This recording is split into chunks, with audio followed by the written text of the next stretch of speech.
Good afternoon, colleagues. I am Eleonora Krato, and I'll be presenting my assessment task 1, which is based on ethical dilemmas in childcare policies. My presentation consists of 3 parts: the introduction, the body, and the conclusion. In the introduction, I'll be focusing on what is childcare policies and what are some day-to-day ethical dilemmas that we face, real-life contexts and examples that we face in daycare centers. So according to AIQA, the Australian Children's and Care Quality Authority 2021 defines childcare policies as a set of written guidelines and procedures that outline an early childhood service, and that is the daycare centers in Australia. These are the body that sets the benchmark and standards for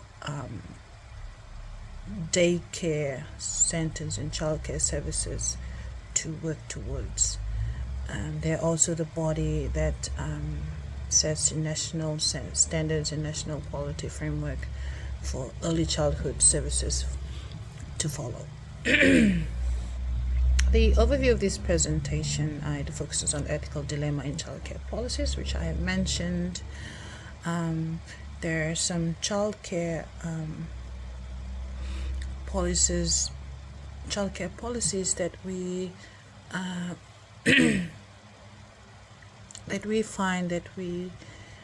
find as educators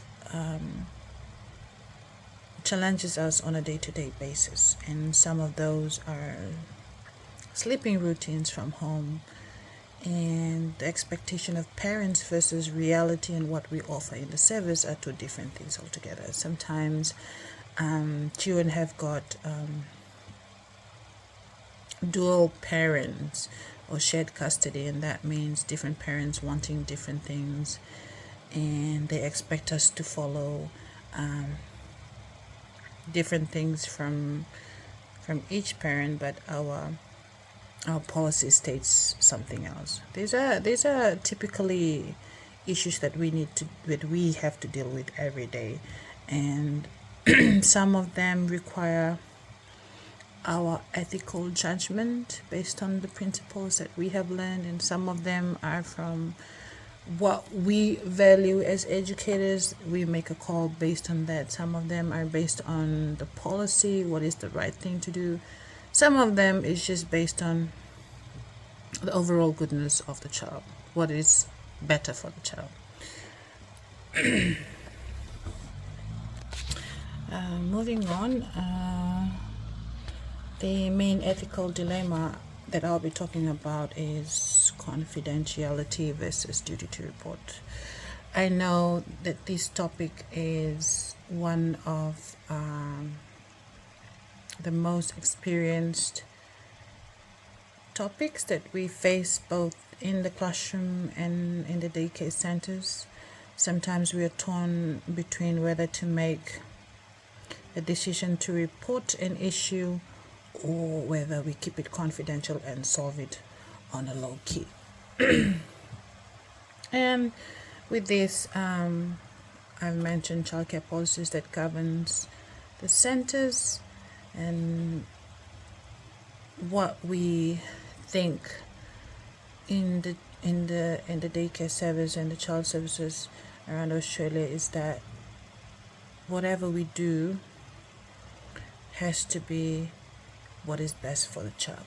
Yeah. So as an educator and as a teacher, we have the duty to report as soon as the child is in our care. Even failing to report incidents can cost us our job. So these are some of the things that we are torn to make decisions about.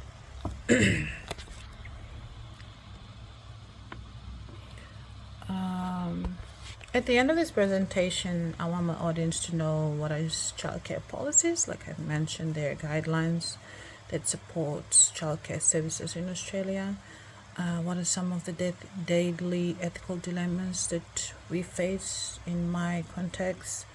What are the approaches to deal with ethical dilemma? It's either we're using ethical principles to support our decision making, or are we using policies to support our decision making, or are we using our ethical responsibility? What do we believe as educators? What do we uphold? What do we value that reflects the decision that we make? And what are some future recommendations or future practices that we can use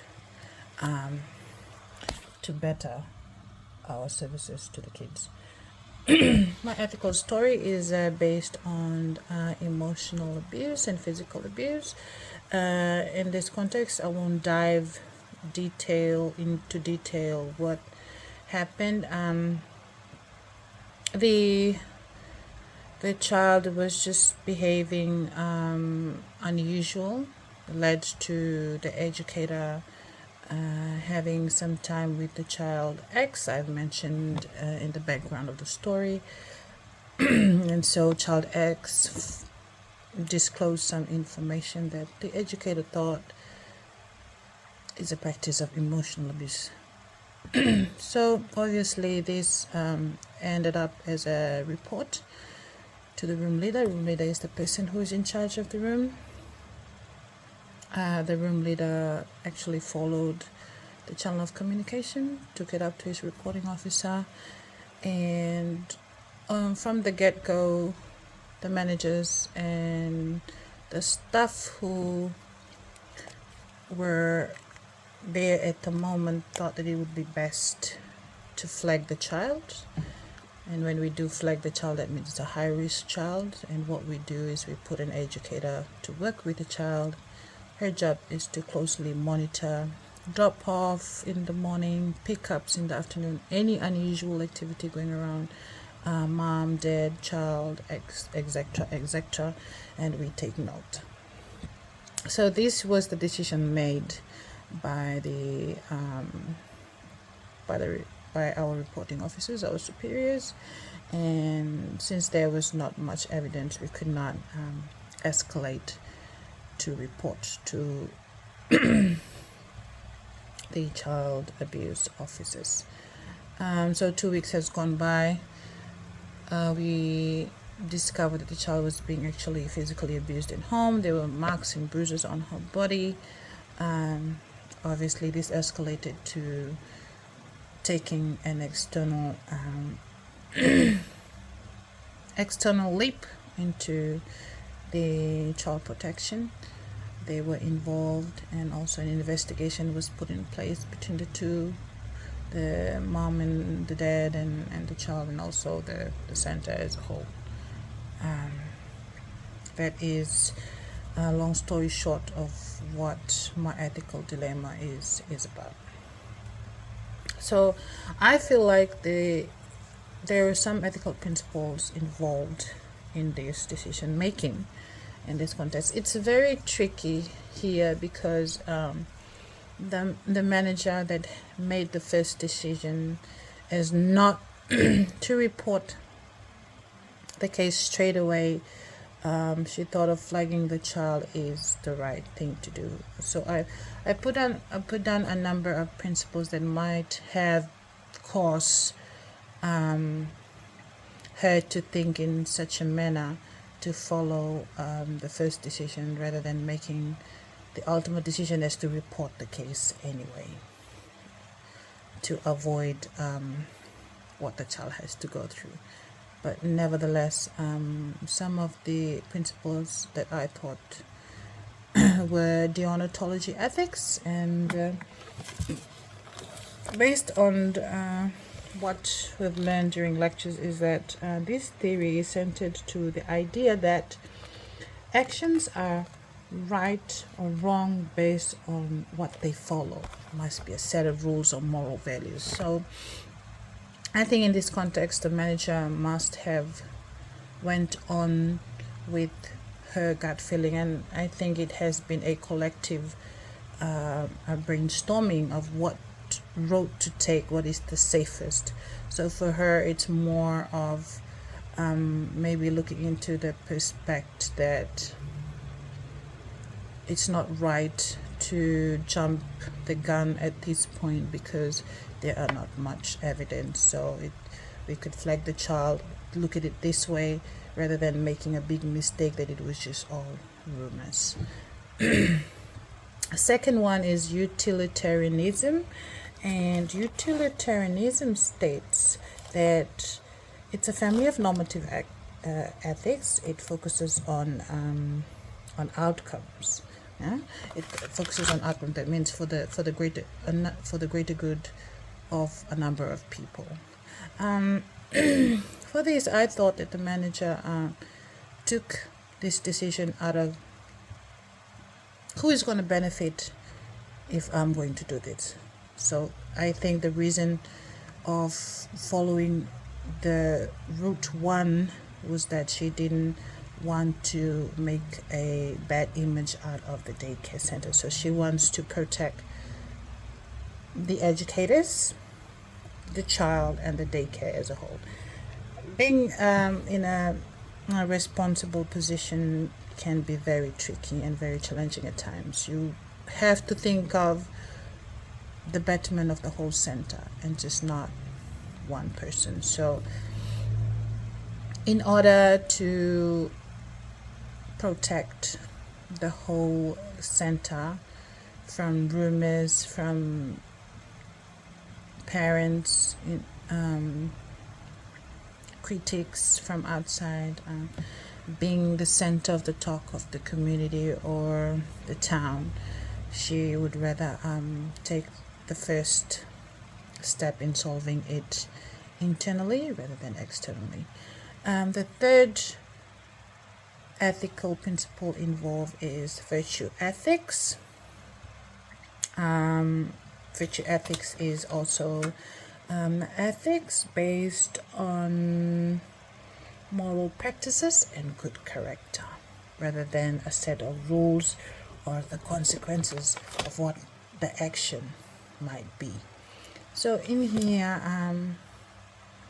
I think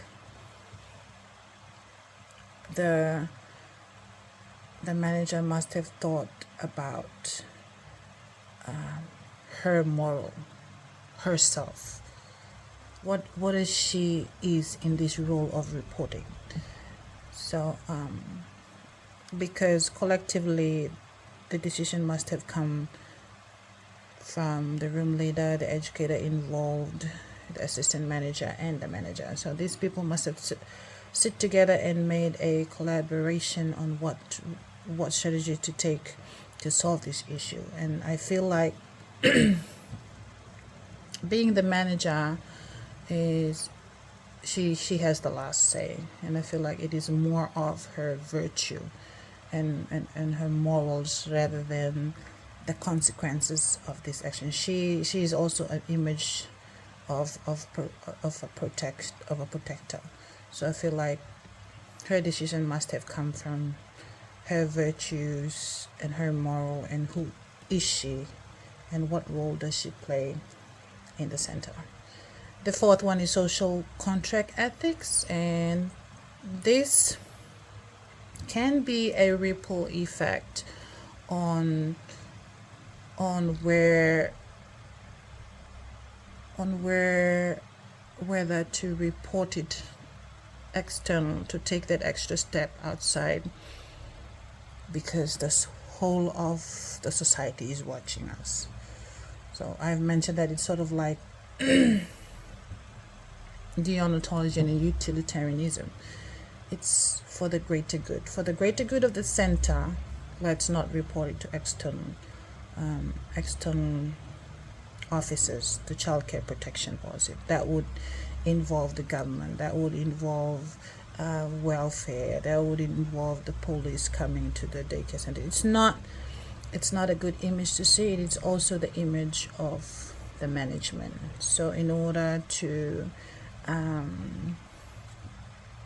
protect the view of the society towards the center, I feel like she wanted to solve it internally. This could be internalized first rather than we jumping the gun and making something big, because it's not really big. But it's such a shame that things could be done, and we could have solved the issue, but the damages has been done, and most probably the child will have to face trauma for the rest of her life. The last one is meta-ethics. I'm looking into prescriptivism, and prescriptivism states that it can be non-cognitive statements that are intended as instruction. I've also I wrote down here the moral judgments of the reporter officer is based on the instruction. I feel like this is all from guidelines, and we have something that is called internal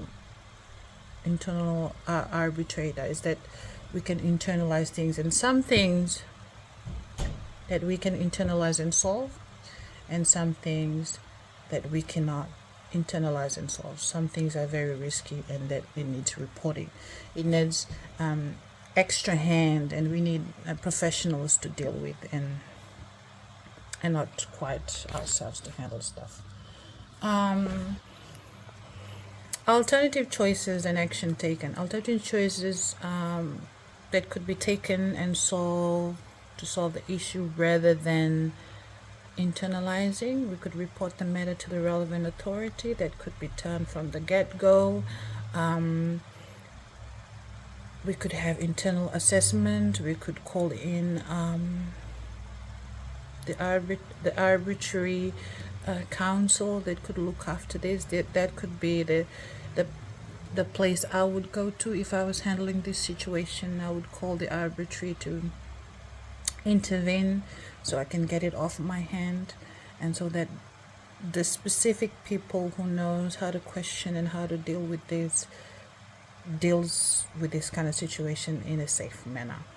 One thing that could be done more into depth is creating a individual education plan for the child, and sometimes unregulated behavior could be an underlying issue of something. I feel like most of us in our context back at home, we just brand kids, and we don't see the root factor. Because, for instance, an iceberg is sitting in the sea. All you can see is the iceberg on top, but not what's at the bottom. So I feel like kids are like that. Any unregulated behavior, any unusual behavior, there's a root problem to it. And for us as teachers, we need, as soon as we see those kind of behaviors that is like a red flag, we flag the child and we make comments. But what should we be doing is not looking at the behavior, but looking at the child. And I feel like I could possibly have that as an alternative choice. And the last thing, easily fix, is just calling the parents, having a sit-down session, and talking about it. If this is a concern, what has the child disclosed to the center? Those are some of the alternative choices that could be taken. The action taken is write a report and filing it as evidence, and collecting more evidence, and close monitoring of the child through observation. I think those are some of the things that could be done as well. Just to sum up, the conclusion wasn't unfavorable. What was not favorable, it was unfavorable due to the fact that we felt like we failed the child at the point that she has to go through the 2 weeks of abuse, and that would cause her a lifetime of trauma, which could easily be solved by the recommended actions that I have said earlier. What the outcomes what I would reflect on is the outcomes of the case could have been avoided, which is I have stated in my PowerPoint that this could be totally avoided if the parents could be called and we could sit collectively and discuss rather than internalize. You want to keep the image of the daycare, you want to keep the image of the daycare center or the childcare services or whatever service that we provide, and the image of the educators, but to the extent of making the child go through that is indeed is incomparable of what the child has to go through, and that's something that she will have to deal with all through her life. I feel like sometimes we could have, it's more of ethical responsibility and ethical, we tend to mix these two up, whether it's a dilemma or whether it's just an ethical responsibility for me to do. I have to do this. We have to always be at the side of the child, what is right for the child. And if it's beyond our control and beyond our measure to solve things, we just have to give it to the people who truly know how to deal with it. Some of the recommendations that I put down is first point, act always in the best interest of the child. That is the best thing that we can do.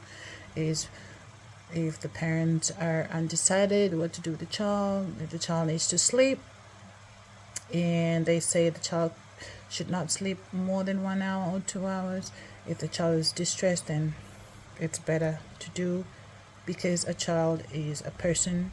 She's got a personality, she's got feelings as well. We have to respect that and do what is right by the child. So best practice is to always pursue parents and address issue as soon as possible.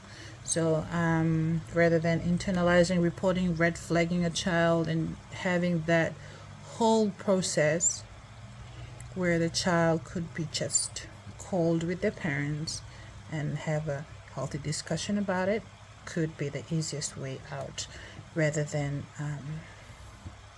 doing things that is not for the best interest of the child. The child may live in fear and traumatic experiences all their life, which this could be avoided through practicing prioritizing incidents. Like I mentioned earlier, this could be easily fixed if we just have to call the parents and sit down and have a chat, rather than going through the whole process of internalizing, reporting, following the child around. It must have been a burden for the child to see an educator following them around or observing day-to-day drop-offs and pickups. It can be overwhelming as well. So, and again, easily fixed is just to call parents as soon as incidents happen to a child.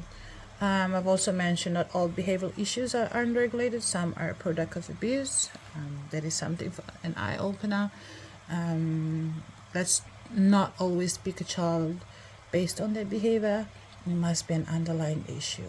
It must be children go through things at home. Abuse, they go through child labor, they go through alcohol abuse from parents, and they taking it out on their kids, all sorts of things, domestic violence, they go through unethical, vulgar abuse at home, vulgar everything that's bad happening at home. The child has to go through that, and that means some of the actions that they are depicting in school is due from what is happening at home. Best thing for us educators to do our homework as well. Best teachers and best facilitators, they know their students and they also know their parents. And we should also be encouraging parents and child activities in school just to build their trust, build their connection as well. Some of the parents are working parents and they don't actually have time for their kids The kids are away often their gadgets and on TV most of the time, 24/7. And I'm sorry to say that we should try and do parent and child building activities so that we could keep the momentum of the child and parent relationship going on as far as we can, because our changing world is changing too fast, and also kids are going to go away with all these activities one day, and they'll be all gadgets and stuff to deal with. So while we can, and while we are also teachers and agent of changes, what we can do is what we can provide now to change the generation. There are questions. If anyone wants to ask questions or comments or critique my presentation, you're welcome to do so. Vinaka.